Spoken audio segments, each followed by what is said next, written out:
Hey everyone, it's Time Spiraled. Welcome back to some more Revolution Custom Standard League coverage. It's pretty early in the morning. It's not even 7 a.m. It's like 6 a.m. on my end. But we got players playing, which means, we can do some recording. We got Kumrak here and Dr. Chipmunk facing off against each other. I'm seeing new cards, which is great news, which means as much as that control mirror yesterday was awesome to spectate, hopefully we can get through this in a little less time. So as usual, let's mouse over real quick. We had a Primal Fissure here being cracked into a swamp, and I believe we're going to start off with a Greedy Duelist. If ever you want to read a card fully, please pause the video. I don't really have the time, unfortunately, to read every single card.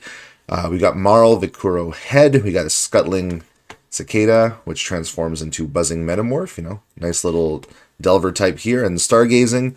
Over on Kumrak's side, we've got the Artful Hologram here. A lot of good one drops in this format recently. It's been pretty fun to see. We've got our Shockalikes like Blade Flourish. We've got Cicada of their own, Research Grant, Cache Thrasher, or Cache? I think it's a Cache. We'll figure it out. Let's just call it Thrasher for now. And Fabricated Anomaly. I'm seeing pretty similar stuff from both players here. So let's see how they diverge. Maybe one of them is just 2 colors. One of them is going to be 3 colors. We'll find out. Anyway, Stargazing, pretty classic card here for Revolution. Scry 1, draw a card. And then, of course, if you don't like or you want to get another chance at digging for something better, you can discard a card, which means Stargazing can then be cast once more on the following turn. So, in a deck that wants to fill up the yard, I'm seeing, Cicada here. It's not really a bad thing, right? There's Thrasher coming out. A little hard to read, I know, with the promo, but it's a haste 2/2 with first strike on your turn.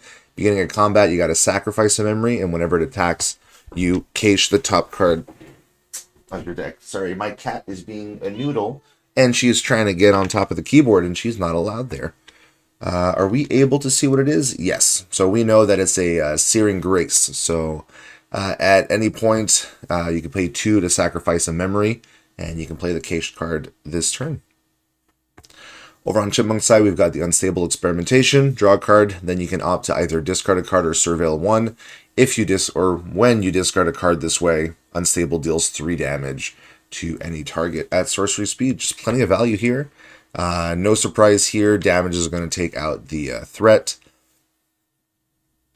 We're going to play out a tapped Rousing Path. We're up to 4 mana. I'm going to put Marl into a good place here.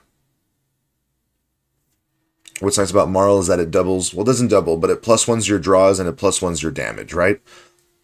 And it says source would deal damage. So that's combat, that's everything. So great stuff all around, which means Stargazing then becomes scry 1, then draw 2 cards, and then you can discard 2. So things get pretty good. Here's the Research Grant. It's a 2 mana, enters, you look at the top 3, 1 to your hand, the rest into your graveyard, which is quite nice.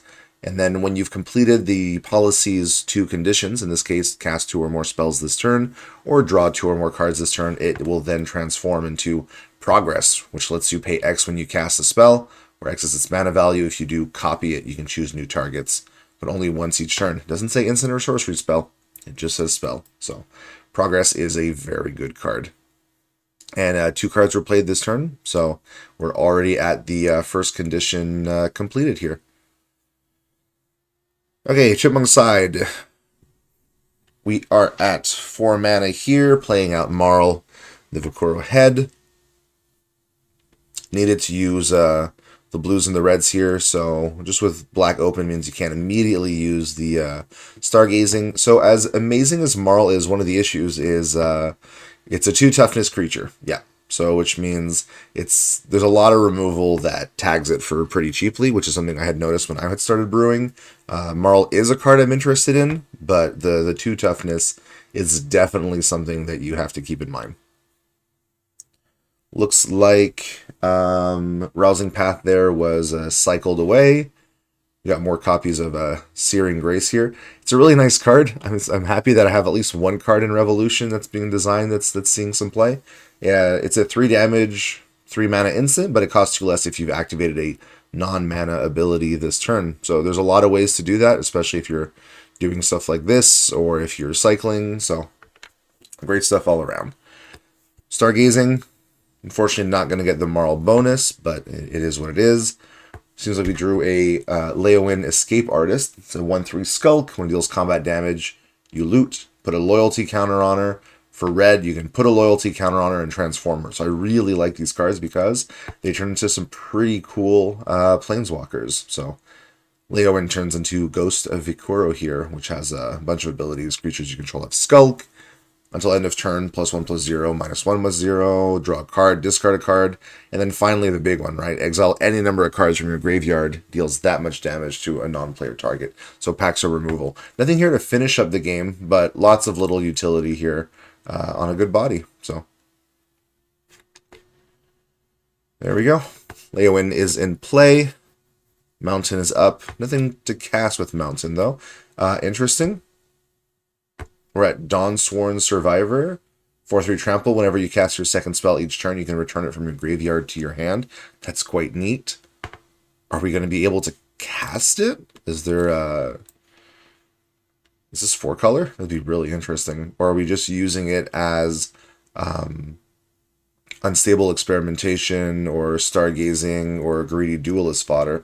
That would be really interesting if that's what's actually happening here.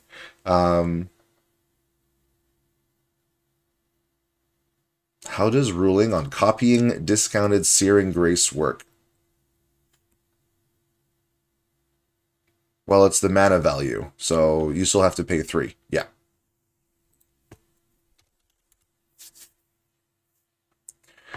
That would be really gross.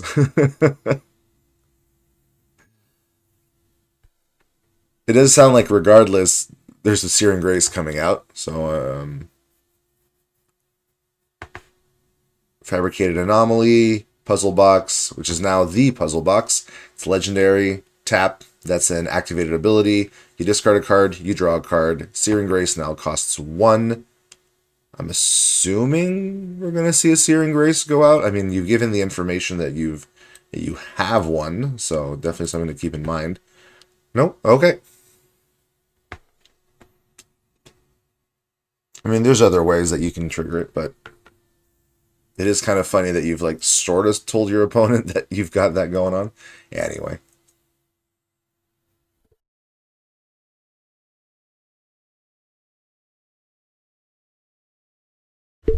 Like I said, I apologize if my voice is a little rough. It is still pretty early in the morning, and even though I've been up for over an hour, I might have to go and drink something a little soothing because I'm feeling the throat aches of it being pre-7 a.m.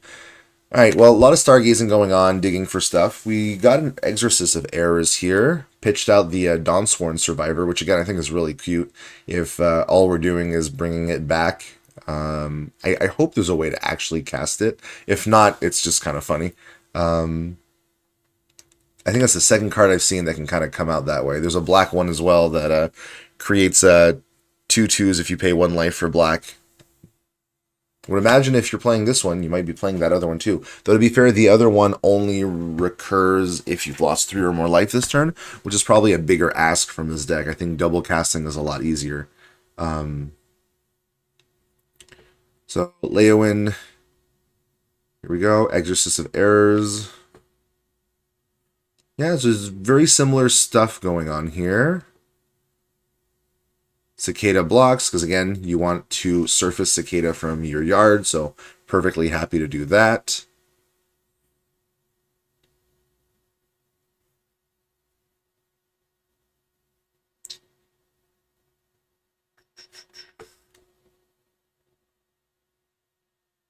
What did I miss here? Plays Dawnsworn Survivor from the yard. Okay. Miss trigger on casting Exorcist to get back Dawnsworn.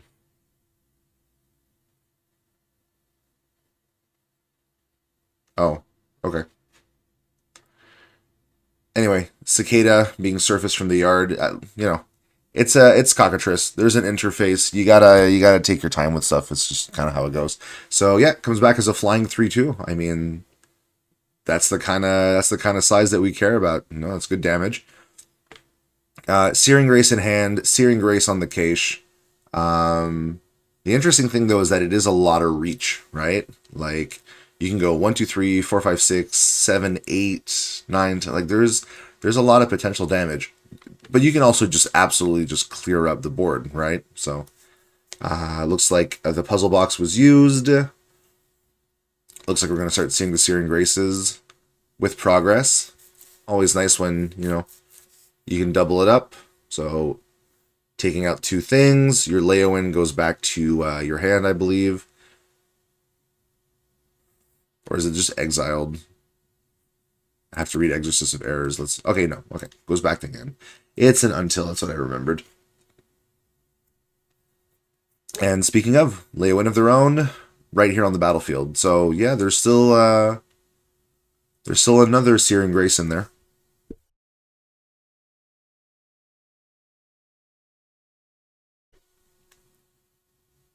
It's not over yet, though I would say drawing lands is probably not where you want to be right now. Stargazing being cast from exile here. It's going to be a scry 1, draw a card. The fact that Fabricated Anomaly has already managed to trigger its attack to get the counter means it's already at 3-4. Kind of a good break point. A lot of the damage right now is 3, and I think you have to wait till you're 2 mana to get access to cards like Frag. For 2 mana, for 4 damage. So, cycling Arousing Path, Refining Lands, Ignited Soul, Survivor here in hand if you get to pitch. Soul is fun. It's a 1/1 menace. When it deals combat damage to a player, you can discard a card, then draw a card. So yeah, maybe I wonder if this is just like a just one piece in the deck that you can kind of keep cycling around. I don't know. Kind of an interesting build here. Metamorph chipping into the air. Command goes down to 15.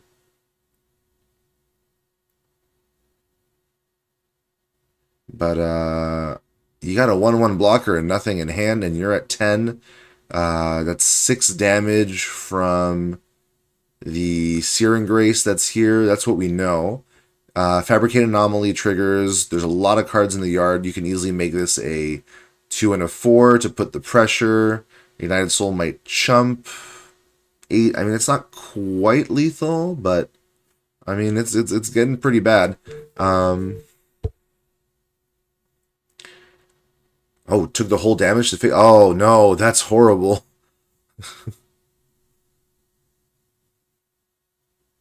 2, sacrifice the memory, activated ability, copy, and there we go. 6 damage to the dome. I mean, I guess if you're just chumping with what you got on the board and you're just constantly falling behind, sometimes you got to say, hey, I'm willing to give it a shot. But looks like 6 damage here was there. And yeah, problem with the Grixis mana base. Yeah. Interesting stuff. So we'll let both players do their sideboarding, and we'll be right back as soon as they're ready. All right, both players are back, ready to get on here into game 2. Yeah, I would agree with what the players are talking about here. They're talking about 3 versus 2 color mana bases. 2 color mana bases are, a lot cleaner. But here, good start here on Chipmunk's side. We got an Ignited Soul coming off here on turn 1. That's usually when you want to see that. The fact that it has Menace means you are going to get the hits. And I love that there's so much looting going on in this deck, especially if you're running Marl. Like, that's just fantastic. So, won't be any blocks. Cicada can't block it because of the Menace. Chips in the damage, discard a card. We're pitching a Scuttling Cicada. Don't even have to run it out. And drawing into a Greedy Duelist. Great stuff here. Chipmunk is still only on blue-red, though. Going to make it a little harder to cast Greedy Duelist. Hopefully this Research Grant can dig into a black mana source of some kind. I mean, you want to find your 3rd land anyways. Your Marls here otherwise aren't going to be doing too much unless you can get there. So let's see what gets picked up here. If not, I would imagine maybe some cheap removal or some other cheap bodies. One of the unfortunate features of being a spectator is you don't actually get to see what gets picked up. Until they get binned. So the rest go to the yard. Looks like Marl and an Unstable Experiment, but we found Primal Fissure, which hopefully there is a swamp somewhere in there that can get picked up, because this will enter untapped because it's the 3rd land. So Temple Origins, blue-red, Rousing Path, Research Grant of their own, finds a mountain. Good. Finding the third and the fourth lands here. Cicada chipping in for 1. And, you know your opponent is just running, like, burn after burn after burn. So, oh, well, hey, Sanguine Palace. Redundancy in black mana is quite nice here. I think you still run out the Primal Fissure, because otherwise it comes into play tapped. You know what? Nope, never mind. We're going for Island now that Palace is here. Sure, I get it. If you're running out Marl, you don't need the Greedy Duelist mana right now. So Marl's going to land because Cormac is tapped out. We're at least going to get 1 trigger here off the Ignited Soul. So that's going to be 2 damage because it also +1s all your sources. And you're going to discard a card and draw 2. So you know what? At the end of the day, that's fine. I think that's a fine use of the Marl. Even though it's going to probably likely get a bleeding out very quickly, it is going to give you a lot of options here. Yeah, a little thinking on the discard. I would say it's not actually that easy. I mean, Greedy Duelist is probably the best pick, yeah, just because of the fact that it has 2 in the black to return from your graveyard to your hand, but I don't think you want to pitch your second Marl or your Stargazing because it works so well. Finding a Coordinated Shot and an Exorcist of Errors is quite nice here. So yeah, it just so happens that we're both matches that I've recorded so far are mirror match-ish. So, you know, well, there's the bleeding out we were talking about.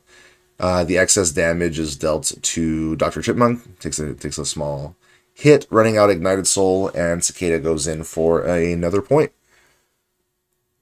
This card is very impressive for a 1-drop common. It just does a lot. It has a lot of consistency.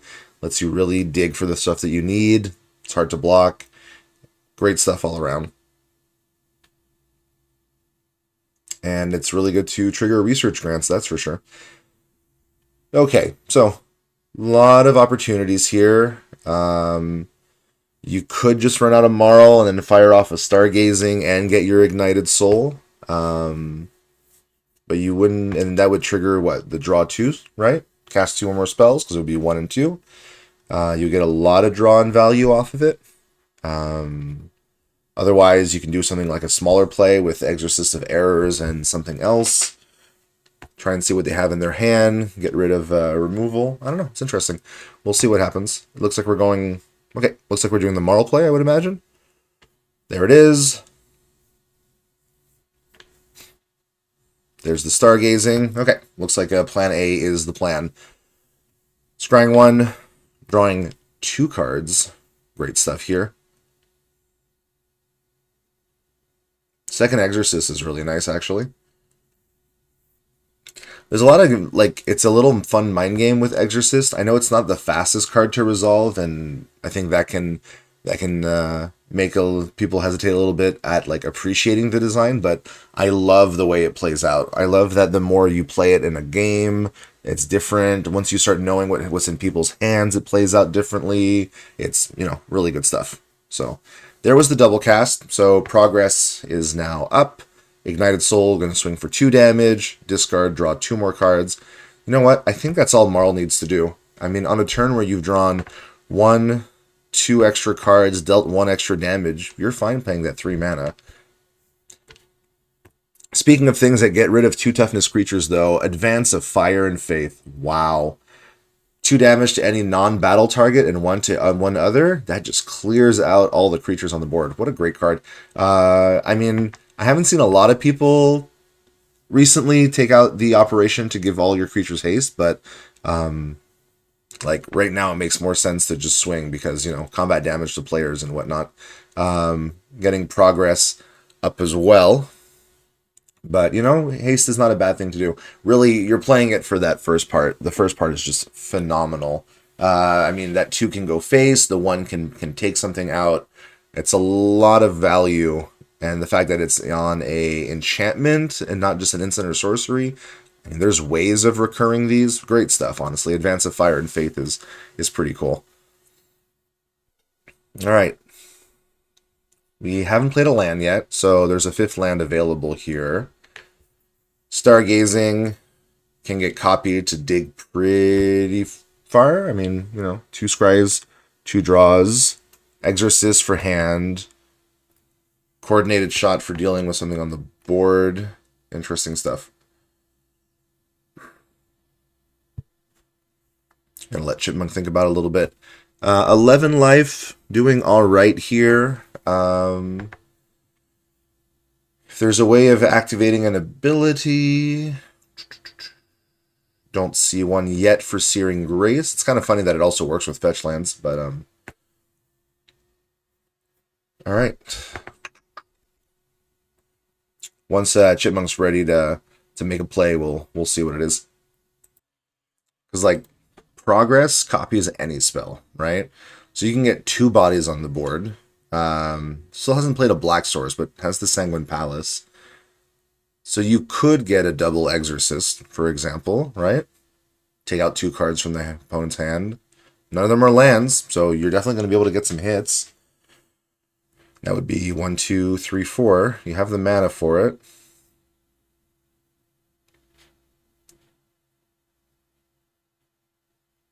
And, you know, 3 toughness. If you take out 2 of the removal. Is this what we're ultimately going with? Sanguine Palace? Nope, we're doing Stargazing. Okay.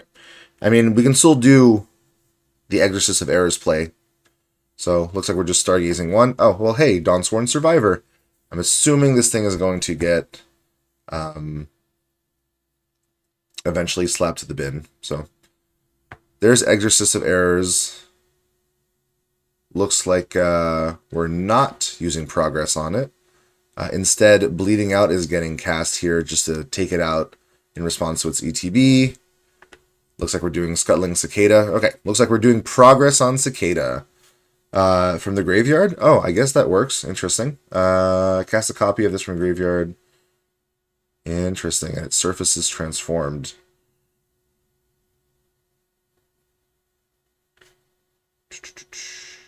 Cool.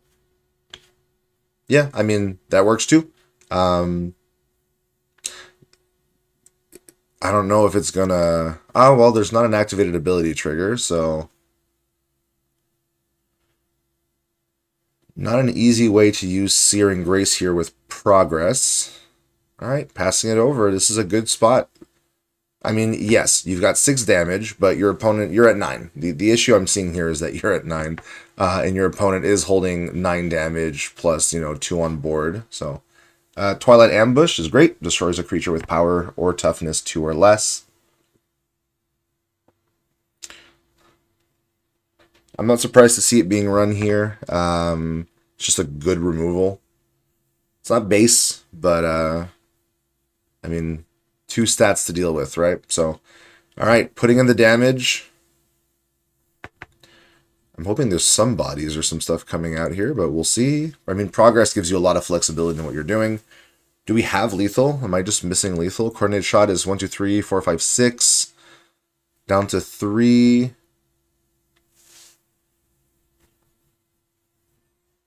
Maybe that's enough. Coordinated shot does have flashback.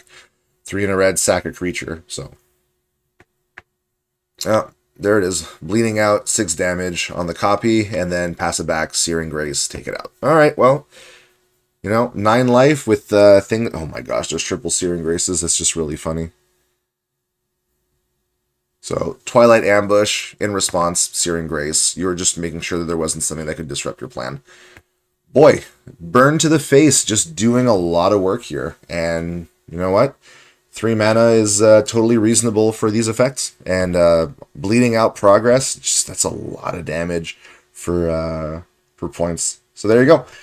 One more match resolved here. I mean, we're still seeing similar colors, so hopefully we can show you some other archetypes throughout the day, throughout the week. And yeah, it's 2 very interesting similar decks, but as the players are talking about advantages of just being 2 colors versus 3 colors. But yeah, very similar decks. I do like what I'm seeing, though. Some really interesting gameplay. So stick around. We're going to have more Revolution for you all throughout this week. So take care.